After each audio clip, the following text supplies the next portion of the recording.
ఉదయం న్యూస్ కి స్వాగతం. వార్తలు చదువుతున్నది మీ హారిక.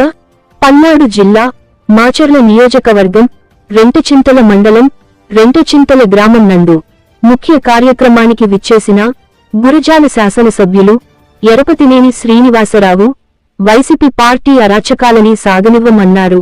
ఆంధ్రప్రదేశ్లో గురజాల మాచర్ల నియోజకవర్గంలో వైసీపీ పార్టీ ఎమ్మెల్యేలు అధికారాన్ని అడ్డం పెట్టుకుని ఎన్నో అక్రమాలకు పాల్పడ్డారు.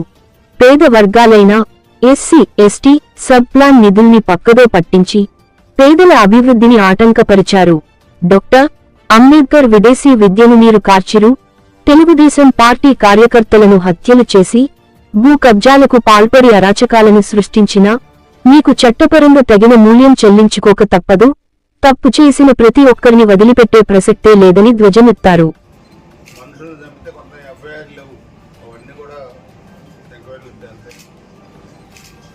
అందుకనే ప్రకృతి అనేది చాలా గొప్పది, ఎవరిని వదిలిపెట్టదు.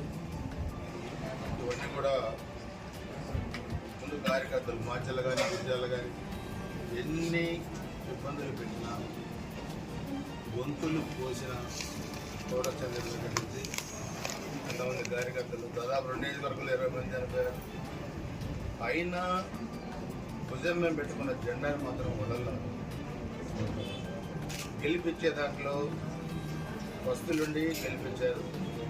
ఆ కార్యకర్తలు రుణం తీసుకోవాల్సిన అవసరం కూడా ఇప్పుడు బ్రహ్మాడి గారికి నాకు కూడా ఉంది.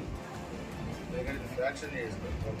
ఇవన్నీ కూడా కార్యకర్తల బలిదానం వల్ల ఈరోజు ప్రభుత్వం వచ్చింది. ఆ కట్టుబడి చేసి వివిధ రకాలైన రుణాలు మనం రైతులకు ఇచ్చే రైతులను ఆదుకునే పరిస్థితి ఈ ప్రభుత్వం చేస్తాము.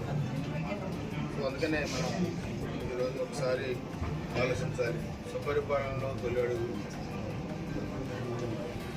ఇప్పుడు తల్లికి వందనం ఏమీ చేయలేదు అని ఏదో కాయకూల మాట్లాడు. అన్న క్యాంటీన్లో ఎవరు తెచ్చారు? మేము కూడా తెచ్చింది. రాజధాని ఎవరు కడతారు? ఇది ప్రభుత్వం కట్టారు. తల్లికి వందనం ఎవరిచ్చారు? గ్యాస్ కనెక్షన్స్ ఎవరిచ్చారు? తర్వాత రేపు ఆగస్టు 15 ఆర్టీసీ బస్సులు ఉచిత ప్రయాణం ఎవరిస్తున్నారు? అన్నదాత శిశుభావం ఎవరిస్తున్నారు? మేమే కదా.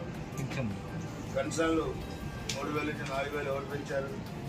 అది కూడా మేము అధికారంలో రాకముందే మేము జూన్లో అధికారంలోకి వస్తే ఏప్రిల్ నుంచే ఇచ్చాం. ఎస్సీ ఎస్టీ బీసీ మైనార్టీ సంక్షేమాన్ని మీరు నీరుగార్చారు. ఎస్టీ సప్లై నిధులు ఎస్సీ ఎస్టీ సప్లై నిధులు డైవర్షన్ చేశారు. ఒక్క లోన్ కూడా వాళ్ళకి కావాలి.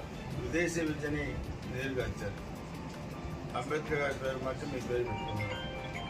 సో అందుకే అస్తవ్యస్తమైన ఆంధ్రప్రదేశ్ని మరలా పెట్టుబడులు పెట్టించి పరిశ్రమలు తీసుకొచ్చి ప్రగతి పట్టాలపై ఎక్కడానికి ఈ ప్రభుత్వం ఎనలేని కృషి చేస్తూ ఉంది.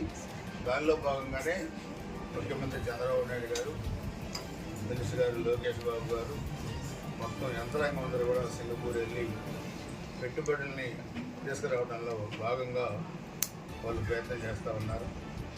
ఎందుకంటే వాళ్ళు చేసిన విష ప్రచారం వల్ల ఆంధ్రప్రదేశ్కి 19 నుంచి ఎక్కడ పెట్టుబడి రావాలా. మరలా ఈరోజు కూడా మా హయాంలో పెట్టుబడి రాలేదు కాబట్టి వీళ్ళ హయాంలో కూడా రాకూడదని అదే విష ప్రచారం కూడా చేసే పరిస్థితి కూడా ఈరోజు చేస్తూ ఉన్నారు.